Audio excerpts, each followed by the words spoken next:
안녕하십니까. 리딩투자증권 글로벌 포도스트리입니다. 전주 큰 폭의 하락이 있었던 한 주인데요. 오늘 그 큰 폭의 하락의 원인과 대처 방안에 대해서 알아보는 시간을 갖도록 하겠습니다. 정님 안녕하세요. 네, 안녕하십니까. 예, 그 전주에 굉장히 큰 폭의 하락이 있었어요. 그렇죠. 네. 그래서 시장이 과거에도 이런 뭐 대폭락 같은 게 있었지만 이번에 폭락은 정말 예측할 수 없을 정도로 빨리 오고 아주 급속하게 다가온 것 같아요. 예, 그런데 알고 보면 시장에서는 이미 그 선진국들의 부채가 많다는 사실은 기정사실화된 내용들이고, 그렇죠. 또 이제 경제가 조금씩 좋아지고 있다는 그 신호가 있었음에도 불구하고 이렇게 큰 하락을 보이게 된 이유가 뭘까요? 일단 먼저 그 출발점은 예. 아시다시피 미국의 신용평가 기관인 S&P에서 미국의 국채를 하락 조정하면서 발생된 것입니다. 그 내용을 보게 되면 방금 말씀하셨다시피 선진국의 과도한 부채, 그 다음에 경제 회복이 좀 더디고 있다는 것은 이미 다 알고 있는 사실인데, 그렇죠. 이 경제를 뚫고 나기 위한 어떤 정책적 배려 이런 것들에 대한 불신에서 비롯되었다고 말할 수 있어요.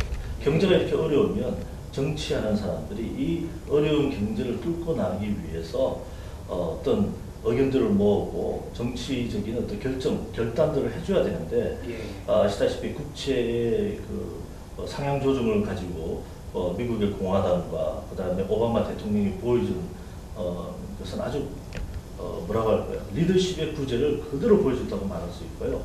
또 유럽도 비슷한 상황이죠. 지금 경제적으로 다 어려운 거 알고 있지만 그 독일이나 프랑스가 거기에 대해서 뚜렷하게 어떤 정치적 리더십을 발휘 못하는 데 대한 어떤 경제에 투자하는 사람들이 거기에 대한 불신으로 일종의 데몬스트레이션이라고 할까요? 그런 것이 나타난 현상이라고 말할 수 있겠습니다. 일단 뭐 경제적 이슈보다는 정치적 이슈가 강하다 이렇게 판단하고 계시는 거죠? 그 또한 또 한 가지 이야기가 될 것은 주식시장은 우리가 이때까지 뭐 시장을 예측할 때 어떤 베이스 시나리오가 있고 또 약간 비관적 시나리오가 있고 이렇게 하는데, 시장은 이미 비관적 시나리오를 충분히 보여주고 있다고 말할 수 있습니다. 즉 무슨 말이냐면 지금 이제 미국의 경제가 소프트 패치냐, 그러니까 즉 조금 하락하느냐 아니면 더블 딥과 같은 어려운 경제 국면이 오느냐라는 것을 가지고 이야기하고 있는데, 시장은 단호하게 더블 딥이 왔다라고 그게 현실화되고 있다는 것을 보여주고 있고요. 따라서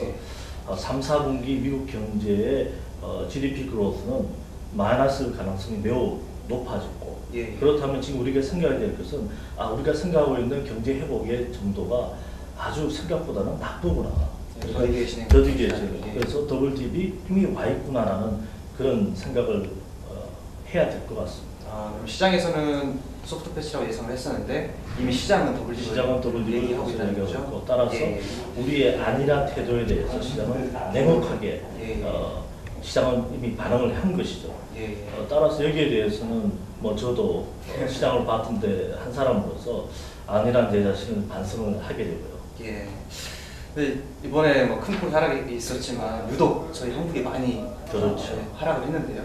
그 글로벌 상황에 민감하게 반응하는 이유가 어떤 걸까요? 그렇습니다. 우리나라 시장이 유독 더 많이 과도하게 빠졌다고 볼 수 있는데, 그거는 우리가 가지고 있는 경제 구조에 비롯되고 있습니다. 경제 구조는 두 가지인데, 하나는 우리나라가 수출에 굉장히 많은 의존도가 높다. 50% 이상을 수출 무역에 의존하고 있죠.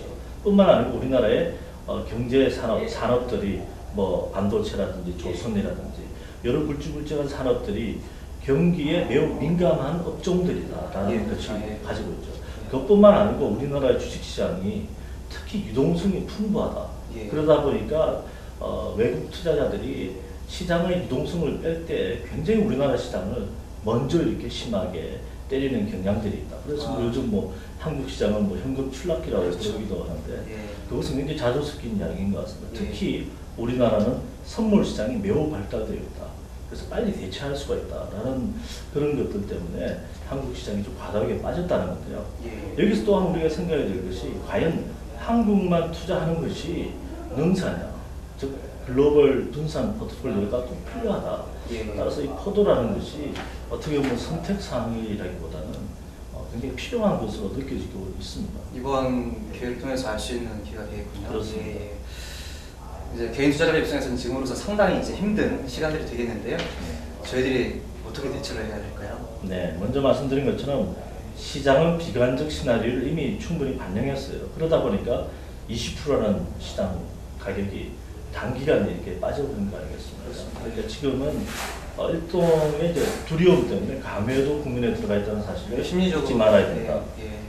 그래서 여기서 또한 우리가 생각해야 될 것이 두 가지가 있는데, 첫째는 시장에 이렇게 빠지게 되면, 즉 주식도 많이 빠졌지만 커머더티, 즉 상품 가격도 많이 빠졌어요. 유가도 많이 빠지고, 그렇죠. 예. 또한 여러 가지 농산물 가격도 빠지고, 곡물 가격도 빠지고, 또 비금속 가격도 빠졌다는 것입니다. 예. 따라서 인플레이션에 대한 우려는 앞으로 현격하게 감소될 것이다. 예, 즉 그렇죠. 중국이 뭐 어저께 뭐 CPI 또는 PPI 지수가 많이 나왔다 이렇게 생각하지만, 그거는 7월달 얘기고 8월달, 9월달 가면서 이제는 물가가 상당히 안정될 것이라는 것은 어떻게 보면 뻔한 사실인 것 같습니다. 따라서 각국들은 다시 긴축보다는 어떻게 하면 성장을 다시 일으킬 수 있을까라는 공조 체제에 들어가기 때문에 다시 한 번 더 성장의 동력을 일으켜야 된다. 예. 그 성장 동력은 아까 모두에도 말씀드린 것처럼 선진국에서는 동력이 매우 약하다.